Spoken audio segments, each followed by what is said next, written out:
અયોધ્યા ખાતે શ્રી રામચંદ્ર ભગવાનની પૂર્ણ પ્રતિષ્ઠા મહોત્સવ ભવ્ય જે ચાલુ થઈ રહ્યો છે, જેને લઈને બનાસકાંઠાના ઢીમાના આપણે જાનકીદાસ બાપુ છે તેમને ત્યાંથી આમંત્રણ આવ્યું છે અને આજે પોતે ઢીમાથી પ્રસ્થાન કર્યું છે અયોધ્યા જવા માટે. આજે આપણી સાથે જાનકીદાસ બાપુ છે. આપણે એમને પૂછ્યું, બાપુ ખાસ કરીને જ્યારે આપને આમંત્રણ છે અયોધ્યાનું આપ અત્યારે પ્રસ્થાન કર્યું છે, આપ શું કહેવા માગશો? જનતાને શું સંદેશો આપવાનો છે? ભગવાનનું ધામ તૈયાર થઈ ગયું છે, ભગવાનની ધામમાં પ્રતિષ્ઠિત થવાના છે અને એ પ્રસંગના અમે સાક્ષી બનવા આજે જઈ રહ્યા છીએ. તો ખૂબ આનંદ છે ભક્તોમાં અને સંતોમાં.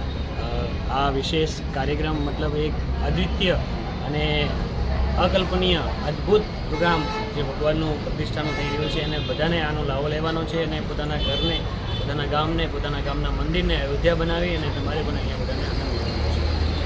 બાપજીએ કીધું કે ઘર ઘર અયોધ્યા બનાવો, હર ઘર અયોધ્યા બનાવો, દરેક જગ્યાએ જઈ દિવાળી જેવો માહોલ કરી અને અયોધ્યાની ઉજવણી કરો. હાજર રાજપૂત, બીકે ન્યૂઝ, થરાદ.